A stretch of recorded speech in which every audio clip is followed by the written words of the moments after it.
In September, the US Navy and forces from more than 30 other countries carried out the largest mine-destroying exercise ever held in the Gulf. It followed Iranian threats to mine the nearby Strait of Hormuz, choking most oil exports from the Middle East. This week, more than 3,000 US troops were in Israel for the largest joint military exercise yet between the two countries. At a defence level, Israel and the US are as close as ever. But the personal relationship between Israeli Prime Minister Binyamin Netanyahu and US President Barack Obama has always been described as uncomfortable, even tense. And one of the main reasons for this is Iran. Thank you, guys.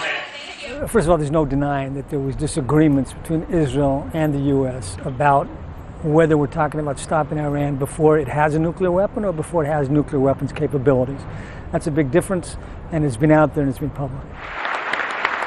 Obama says sanctions are working, but admits time is running out.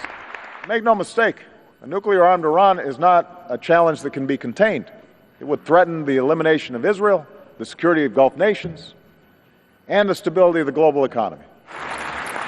Netanyahu says sanctions aren't enough. A red line should be drawn right here.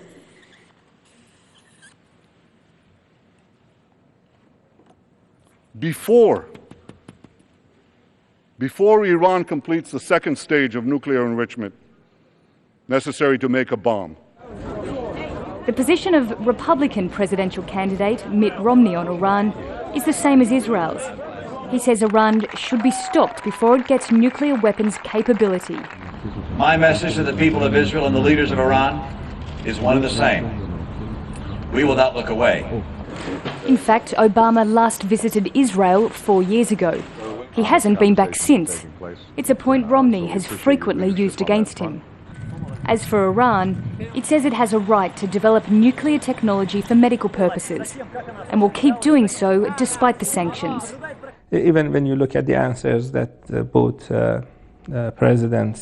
presidential candidates gave in their debates, you could clearly see that they are going to continue the sanctions, continue the economic pressures, political pressures, and they're going to increase it based on what we know.